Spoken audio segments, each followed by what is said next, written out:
Usually when you think about the founding fathers of a modern democracy, like the people who actually sat down and drafted a nation's constitution, you expect this, I don't know, absolute unwavering reverence for the document they created. Right, yeah.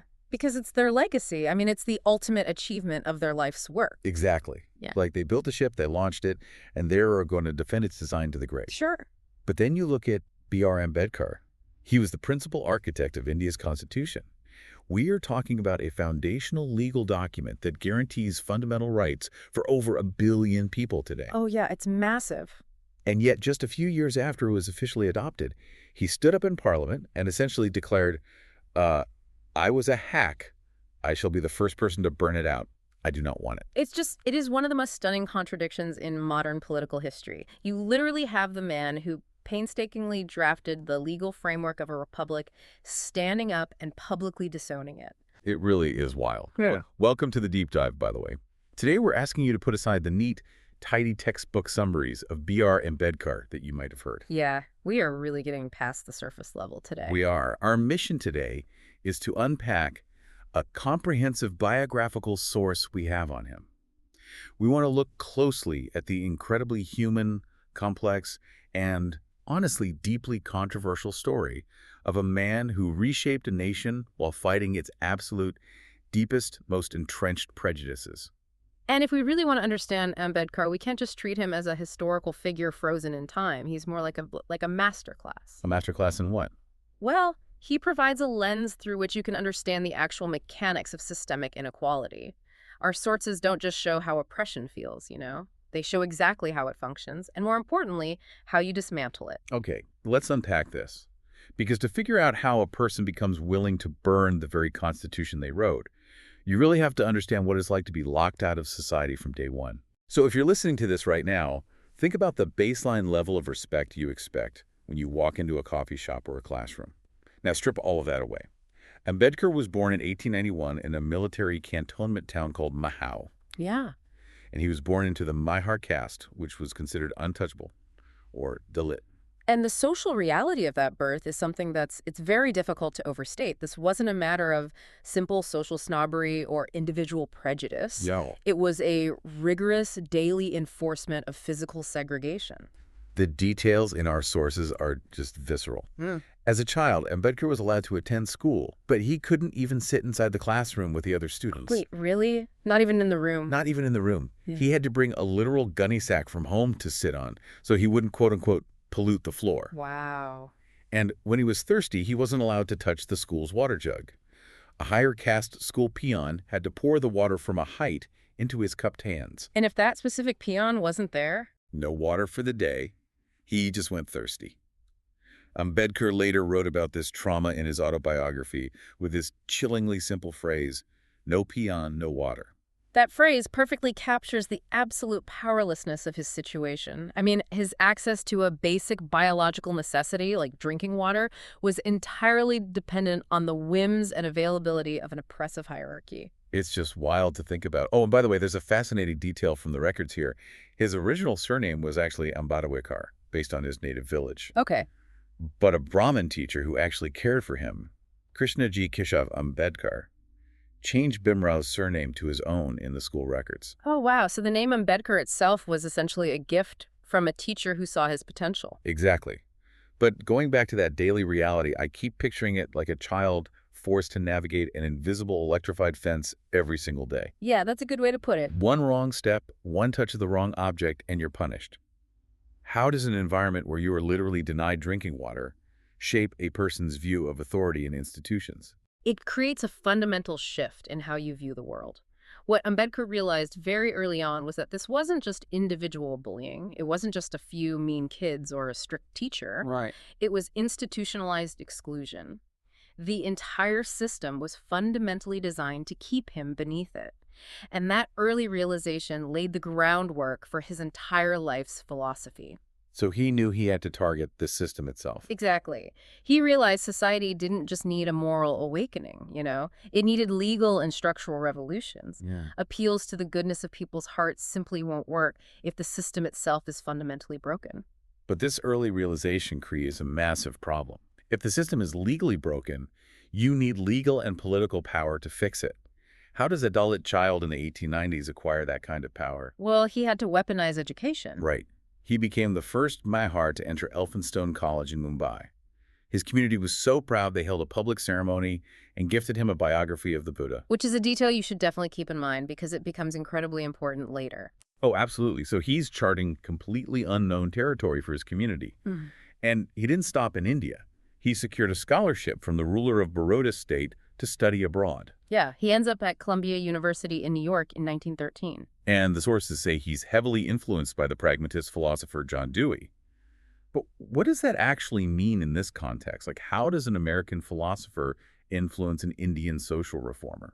It's a great question because it's really central to how Ambedkar's mind worked. Dewey's pragmatism essentially taught that society isn't some fixed divine order, it's a continuous experiment. Okay. If a social rule, a tradition, or a law isn't practically working to improve human lives, you discard it and try something else. Wow, so that was an explosive idea for Ambedkar. Exactly. Because he was coming from a culture where orthodox traditions insisted that caste was divinely ordained and unchangeable. Dewey gave him the intellectual framework to confidently say, no, this is just a human-made system, and human-made systems can be unmade. That makes so much sense. It shifts the battleground from theology to sociology. So he takes this pragmatic mindset and heads to the London School of Economics and grays in to study law. He becomes one of the very first Indians to earn doctorates in economics from these elite global institutions. Which is incredible. And a quick side note that blew my mind. Yeah. During World War I, the ship carrying his personal book collection back to India was actually torpedoed and sunk by a German submarine. Oh, man. Which is such a heartbreaking detail for a man who famously built a personal library of over 50,000 books later in his life. Yeah.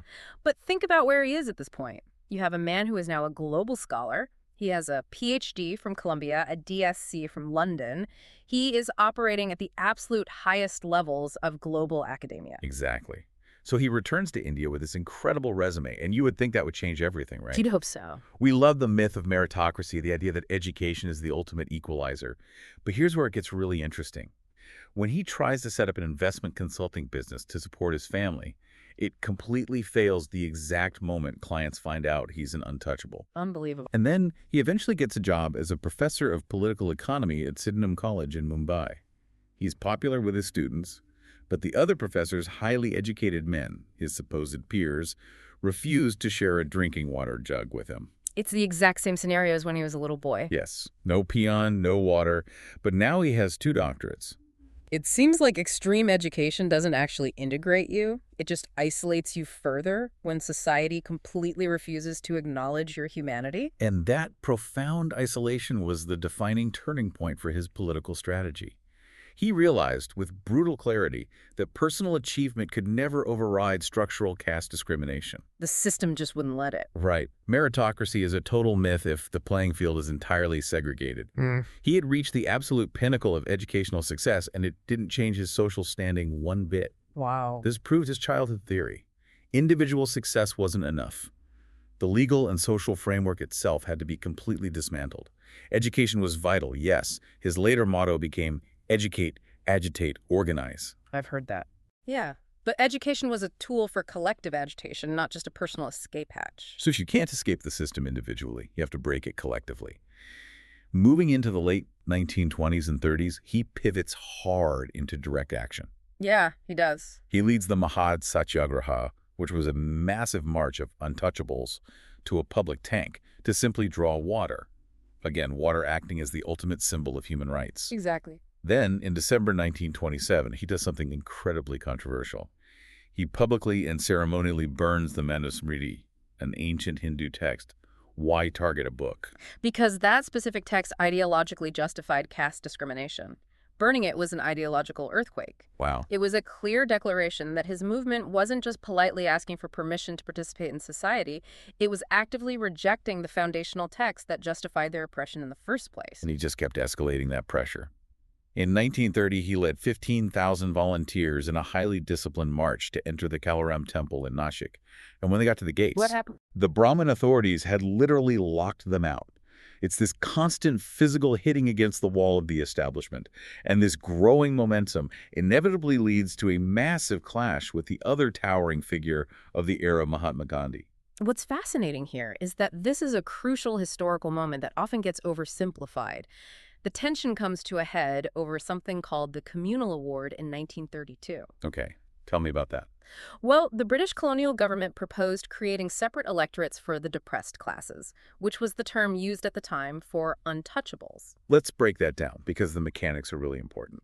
Ambedkar was a fierce advocate for this. A separate electorate meant that Dalit voters would vote exclusively for Dalit representatives. Right, nobody else could vote in that specific race. Exactly. Ambedkar wanted his community to have absolute independent political power, where their leaders wouldn't have to water down their demands to appease a general upper caste majority. But Gandhi vehemently opposed this mechanism. Gandhi believed that creating a separate electorate would permanently divide the Hindu community. So what did he do? To stop it, Gandhi, who was in the Yerwada Central Jail at the time, went on a fast unto death. He protested by refusing to eat until the separate electorates were scrapped. Oh man, the pressure on Ambedkar at that moment must have been unimaginable. If Gandhi dies during this fast, Ambedkar would instantly be blamed by millions of people. Absolutely. So they hold these tense joint meetings, and the result is the Pune Pact. Ambedkar agrees to give up the separate electorates. In exchange, they get a higher number of reserved seats, 148 seats to be exact, but those seats are within a unified general electorate. Yeah. It sounds exactly like being forced to negotiate a treaty while the other side is holding themselves hostage. Our sources present this historical tension very clearly without taking a side, because it really highlights their fundamentally divergent philosophies. Gandhi viewed untouchability primarily as a moral failing of Hinduism. Like it just needed a spiritual fix. Right. He believed the religion needed internal reform, a change of heart by the upper castes. Ambedkar, on the other hand, viewed untouchability purely as an oppressive structural hierarchy. He didn't believe a change of heart was reliable or sufficient. Yeah, you can't legislate a change of heart. Exactly. He believed the oppressed required distinct, independent political power to dismantle the structure.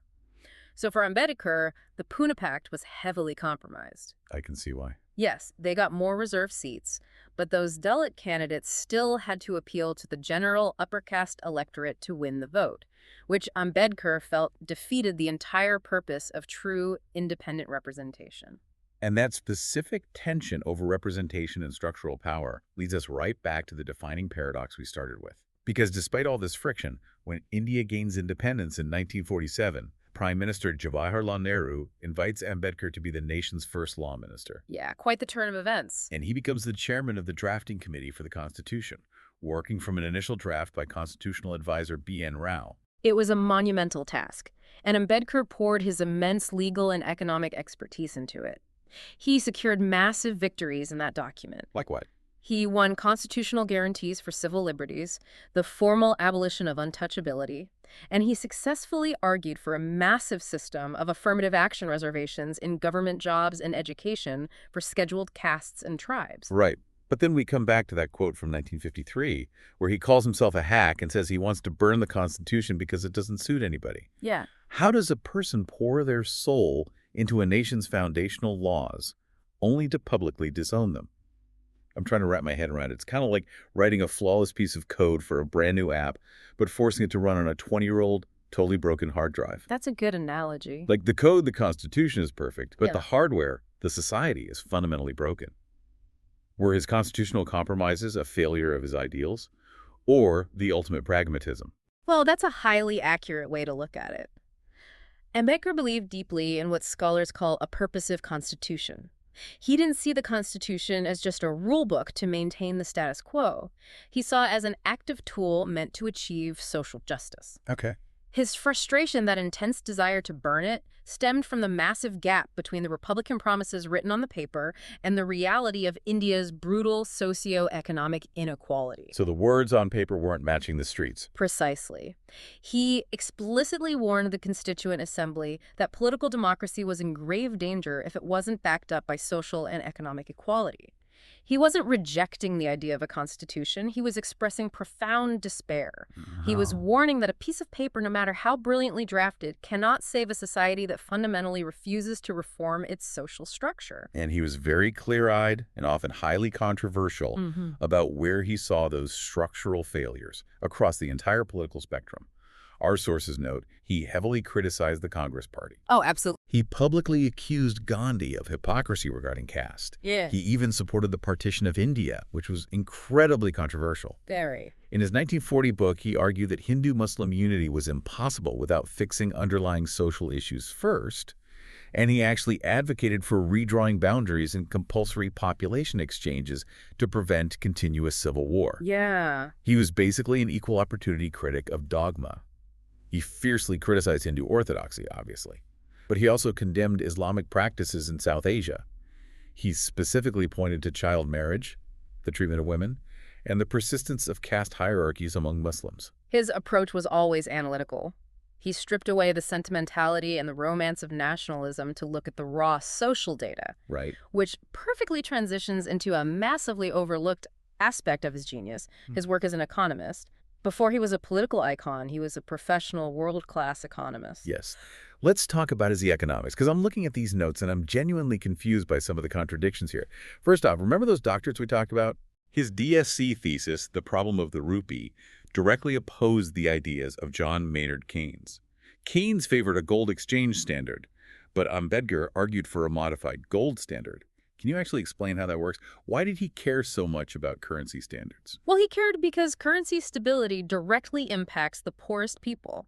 Keynes thought the government should manage currency reserves in London to keep exchange rates stable. Okay. But Ambedkar argued that if the government can just manipulate exchange rates without a hard asset backing the everyday currency, they will inevitably cause inflation. Oh, I see. And who gets crushed the hardest by inflation? The poorest laborers, the Dalits.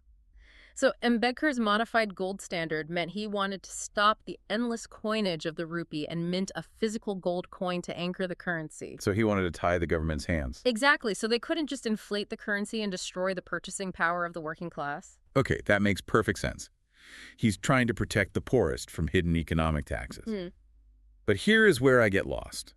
So what does this all mean when you put it together? On one hand, our sources point out that his ideas reflected a deep interest in the free market Austrian school of economics. Right, like Karl Menger. Yeah, his theory of free banking was built on Menger's work. He emphasized a free economy. But on the very next page, he's advocating for state socialism. Yeah, it seems contradictory. Specifically, he wanted the government to take over ownership of agricultural land. You can't be a free market capitalist and a state socialist at the same time. What am I missing here? You're missing the context of the Indian village economy, and this is where his raw pragmatism shines. Ambedkar realized that standard Western economic models assumed a free market where labor and capital could move around naturally. But they didn't. But India's market wasn't free. The caste system had created a completely frozen labor market. Higher castes wouldn't do lower caste jobs, and capital wouldn't move outside of strict caste boundaries. People were literally locked into their inherited occupations. So normal market rules simply don't apply. Exactly. So his push for state socialism in agriculture was a highly specific intervention to break up deeply entrenched caste-based monopolies on land. Oh, wow. He believed there were too many people sitting idle in agriculture, trapped by caste rules. So he pushed for state-led industrialization to violently shift that surplus labor away from the farms and into factories where caste mattered less. That is fascinating. He wasn't chasing ideological purity, He was looking for practical tools to unlock a frozen economy. That's also why he advocated heavily for birth control and women's economic rights. He saw women's empowerment not just as a moral good, but as absolutely essential for national economic development. He was trying to hack the system from every possible angle, legal, economic, and ultimately spiritual. Which brings us to the final, profound chapter of his life. Yeah. After his first wife, Ramabai, died in 1935 after a long illness, he promised to build her a new Pandharpur. Pandharpur is a major Hindu pilgrimage site, but the Hindu one treated them as untouchables, so they couldn't fully participate. Right.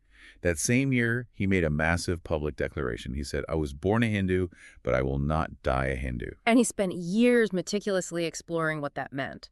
He considered Sikhism for a time because of its history of opposing oppression. Why didn't he go with Sikhism? Well, he ultimately rejected it due to fears that his followers might lose the political reservations they had fought so hard to secure if they joined a different recognized political bloc. His focus slowly, deliberately turned toward Buddhism. He traveled to Sri Lanka and Burma for World Buddhist conferences. He founded the Buddhist Society of India. And then the culmination of it all, October 14, 1956. A historic day. In the city of Nagpur, Ambedkar alongside his second wife Savita, formally through the Buddhist vows. And then he turned to the massive crowd and he converted 500,000 of his supporters all at once. 500,000 people. It's just staggering. It's like realizing your computer's operating system is fundamentally corrupted with malware. And instead of trying to write a tiny patch to fix it, you convince 500,000 people to format their hard drives and install an entirely new operating system in a single afternoon. What is the psychological impact of that kind of mass conversion? Well, this raises an important question about the true nature of emancipation. For Ambedkar and his followers, this conversion wasn't simply a change of personal theological belief. It was the ultimate act of political and social reclamation. Reclaiming their identity. Exactly. By stepping outside of the caste system entirely and embracing Buddhism, they were instantly stripping away the millennia-old label of untouchable. They were actively replacing an identity defined by degradation with a new identity defined by dignity, equality, and rationalism. It was a mass shedding of trauma. And the timing is just profoundly poignant. He had been suffering from severe health issues for years. Diabetes, neuropathic pain, failing eyesight. Just weeks after this massive event in Nagpur, and only 3 days after finishing his final manuscript, the Buddha and his Dhamma, B.R. Ambedkar, died in his sleep on December 6, 1956. Wow. His funeral in Mumbai was attended by 500,000 grieving people, and it effectively became another mass conversion event. His death was the end of his physical struggle, but his legacy just exploded from there. Absolutely. In 1990, he was posthumously awarded the Frahat Ratna, India's highest civilian honor. Today, he has towering monuments like the massive Statue of Equality. Yeah.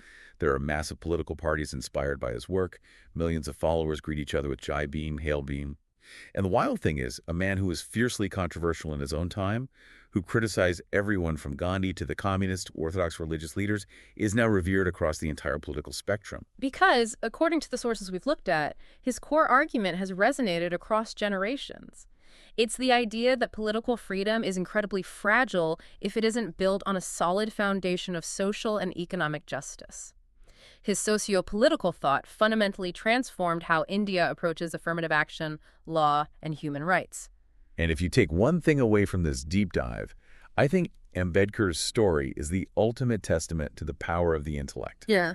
He fought the most entrenched injustice imaginable, not just with marches, but by being the sharpest person in the room. He really was. He read, he learned, he analyzed the economic data, he mastered the law, he used knowledge as a literal crowbar to pry open a closed society. Which is exactly why his final warnings to his country are still so deeply relevant today. Right. And we want to leave you with a final thought straight from our source material. Remember that Constituent Assembly where he warned that political democracy could collapse? Yep. Well, he gave another highly specific warning during those speeches. He warned that in politics, the practice of bhakti or hero worship is a sure road to degradation and eventual dictatorship. He pleaded with the nation to rely on constitutional methods and strong systems, not on infallible individuals. It's a chillingly relevant warning for any era, anywhere in the world. It really is. Yeah. So as you look at modern democracies around the world today, are we heeding Ambedkar's warning? Or are we still looking for heroes to save us instead of doing the hard work of building better systems? Something to think about. That's all for today's deep dive.